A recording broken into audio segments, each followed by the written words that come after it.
Now at 6, the flooding continues across our region tonight, leaving highways, farms, and backyards underwater. I have never seen, in all the years I've seen these type of floods, go that far east on Highway 34. Coming up, we'll show you where multiple cars crashed into a sinkhole caused by all that rain. Plus, I think the first reaction is kind of a disbelief or denial, like, oh no, my daughter can't be, going through this. we continue breaking the silence on suicide in Oregon with a look at how a Portland high school is saving students' lives. This is KGW News at 6. Parts of western Oregon remain submerged beneath floodwaters tonight as rivers start to recede after days and days of rain. This is a look at Highway 34 near Corvallis, part of which remains closed tonight because of all the flooding. And that's just one area of the state dealing with rising rivers and a muddy mess. Thanks for joining us. I'm Chris Willis. And I'm Laurel Porter. We have storm team coverage for you tonight. Chief Meteorologist Matt Zafino's in the Weather Center with a look at if this rain will ever let up. But we start with KGW's Morgan Romero. She's live in Corvallis, which has been hit hard by the flooding. Morgan? Yeah, ODOT is planning on opening Highway 34 in one lane each direction starting early tomorrow morning. We just got word that they did shorten that closure, moving it a little bit more towards the west. It was about 2 miles. Now it's about 1 mile. So that gives people within that closure more access. You can see it's gotten nasty out here, but good news is river levels are receding and they're expected to keep dropping through the rest of the week. It's unique. It's kind of intriguing. Frustrating. If you've been around long enough. Since 1971. I mean, I've been here 28 years. It's the 5th time I've seen it come over the road. It was about like this during the '96 flood. This can be compared to the floods of 1996. It's a pretty good one. The Willamette River in Corvallis was just over flood stage Thursday, with the river rushing high and spilling over its banks. The lumber and the trees going by. The U.S. Army Corps of Engineers had to release water from its reservoirs because the system was overwhelmed with runoff and rain. A Benton County public information officer says emergency responders made 3 swift water rescues this week. You can see in this aerial video water seeping into businesses, homes, and pastures in the floodplain. There's a hill over there that's completely underwater. Rising floodwaters turned homes and farms into islands. But it's been a mess. Floodwaters spilled over Highway 34 on Tuesday, and several inches of water still sit on the road. It is a little hard to get out of town. It's an especially bad time for water on Tristing Tree Golf Course. This is going to be a cleanup issue for us. There might be minor damage, but most of it is going to be non-impactful to the golf course. The biggest thing is loss of revenue at this point in April. The only access to the course is Highway 34. That's part of our lifeline to get out here and also for the community. This is normally one of their busiest weeks with the Masters starting. I have never seen, in all the years I've seen these type of floods, go that far east on Highway 34 with the backup of the river going over the highway. Fast-moving water eroded the shoulders of the highway pretty badly, ODOT says. Crews will be working to repair it for the next week and build the shoulders back up, clean debris, and clean out culverts. We drove into Corvallis on Highway 20, one of the only ways you can get in and out of town right now. And traffic, as you can imagine, was backed up for miles. Obviously, people there saying it took about an hour and a half to get from here in Corvallis to Albany. Back to you. Thank you, Morgan. And this is what it looks like in Salem, where the Willamette River just crested this morning. It's still expected to remain higher than average over the next few days. Roads are underwater and a golf course looks a lot like a lake. Minto Brown Island Park is also shut down. And it's not just the Willamette River. The Columbia River has been running fast and high over the last couple of days. Take a look. This is what it looked like at Jansen Beach Mortgage. People who live there say they've seen trees as big as 40 feet floating down the river.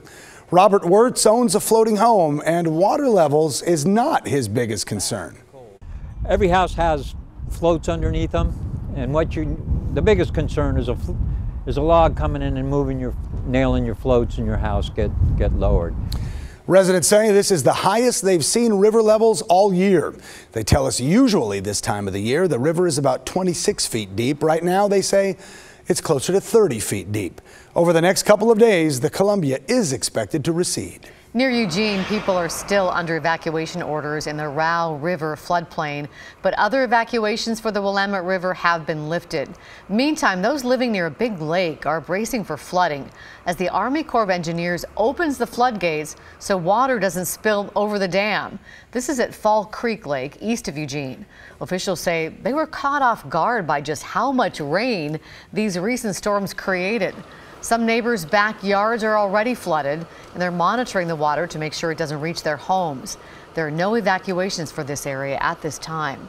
Well, look at this massive sinkhole. That's something else. This is on the southern Oregon coast, and it led to a multi-vehicle crash near Bandon. ODOT says a 50-foot section of Highway 42 South collapsed last night because of all the rain. 2 cars ended up in the sinkhole, and another also crashed nearby. The entire highway is shut down between, you can see why, this is between Coquille and Bandon, and will likely be closed until next week.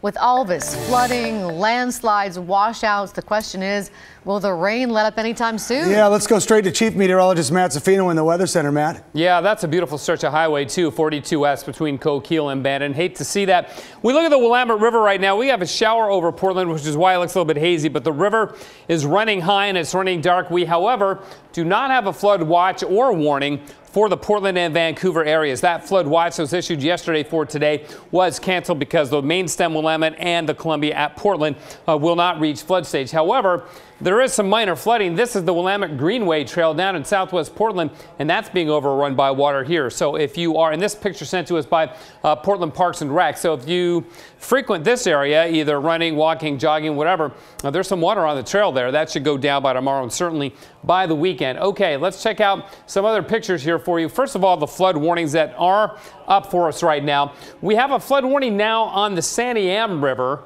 That continues until tomorrow at about 11 a.m. because the water near Waterloo is just above flood stage there. Also, you can hardly tell the difference, but that's the Pudding River. That flood warning continues until Saturday morning. And then the middle fork of the Willamette around Corvallis that we already talked about, that flood warning continues for a while too.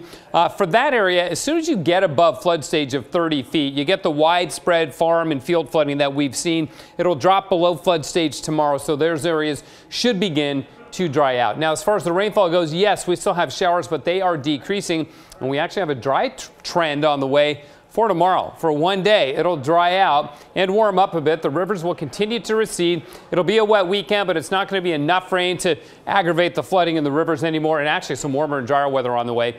For the middle of next week, have that in the 7-day forecast later, guys. Back to you. All right, we'll see you then, Matt. Thank you. All this week, media organizations across Oregon are shining a spotlight on suicide prevention. We're calling it Breaking the Silence. And tonight we're looking at a school that works every day to help students. KGW's Kristen Severance visited Lincoln High School in Portland to see what they're doing and why it's working. Kristen? Yeah, so just like this project that we're a part of, Lincoln High School officials believe that you cannot shy away from this topic. You have to talk about it. You have to ask the question, are you thinking about hurting yourself? And then you have to step in and help those students struggling. Rodrigo George's daughter started Lincoln High School in the fall of 2016. I think she was not only nervous, but also facing a huge challenge of a culture shift. The freshman moved here from Brazil, where she had been bullied in the past. She faced academic pressures and struggled navigating social circles. Because you tend things like saying, oh, this is normal, it's high school, they're teenagers, so you tend to dismiss a lot thinking that it's normal. But a call from his daughter's school psychologist her sophomore year changed everything. She had answered a 150-question behavioral assessment, and it showed she was having suicidal thoughts. I think the first reaction is kind of a disbelief or denial, like, oh no, my daughter can't be, going through this. But then when you're confronted with a piece of data, hard piece of data, then your attitude really shifts to like, okay, I need to pay more attention. I need to be more engaged. What can I do to support her? According to the Oregon Health Authority, 18% of 11th graders in Oregon reported seriously considering suicide in the past 12 months in 2017. Rodrigo's daughter transferred from health class to Lincoln's dialectical behavioral therapy, or DBT class. The program is where students learn how to self-regulate their emotions. Parents are included too. They meet once a month to learn how to best support their kids. That combination of addressing the student's needs with the family needs to help the child really feel supported is crucial. Principal Peyton Chapman says the school has been focused on this type of work since 2007, when suicide was the leading cause of death among students at Lincoln. The loss of a student just shifted all of our discussions around how did we miss this and what could we do differently. She said they worked hard to get psychologist Jim Hansen full-time. Hansen started several programs, including DBT. We haven't lost a student since 2007, so I think our prevention efforts really help. We also have better suicide screening devices that have been given to us from the school district. And we have brought in other mental health programs for our kids that we simply didn't have in 2007. It's crucial to be able to talk about your feelings. Brenda Martinick, Chief of Student Support Services for Portland Public Schools, says a big shift district-wide is training teachers, coaches, and students to ask the question. There's a myth that if a student is thinking of suicide, that we shouldn't talk about it, and that's not the case at all. We need to ask them. We need to ask them those questions because it will open up the conversation and it will help validate the student's feelings, and that's when you can actually start providing some of that support and intervention for that student. Rodrigo is so thankful Dr. Hansen asked his daughter if she was okay. She's doing better, but it takes a team to keep it that way. It doesn't have to be you in a dark corner faced with all these challenges and overwhelmed. There are tools, simple techniques and strategies that can at least aid you and help you understand what you're going through. Yeah, we're so glad she's doing better. You know, the difficult part here, this is working at Lincoln High School, but with budget cuts, Dr. Hansen won't be able to be full-time next year. Principal Chapman says there is nothing more important than keeping kids alive, and she is worried. She's sincerely worried about being able to do this work without this person who was so important in starting it and keeping it going. Valid concern. That is concerning. The CEO of Lines for Life, Dwight Holton, was on Straight Talk just last week, and he said, in his opinion, budget cuts right now are unacceptable. Yeah. So we'll see what happens in the legislature, right? Thank you, Kristen. You bet. The National Suicide Prevention Hotline is always available for children, teens, and adults. The youth line number, here's that number, 877-968-8491. You can find more information at OregonYouthLine.org. The number for the National Suicide Prevention Hotline is 1-800-273-8255. Both are available 24 hours a day if you or someone you know needs to talk with a counselor. Coming up, rules could be changing about a strong type of cold medicine that you can't get over the counter right now in Oregon. If you hand some to your wife or your best friend or whatever, you've just broken the law. Why some are worried the drugs could get into the wrong hands.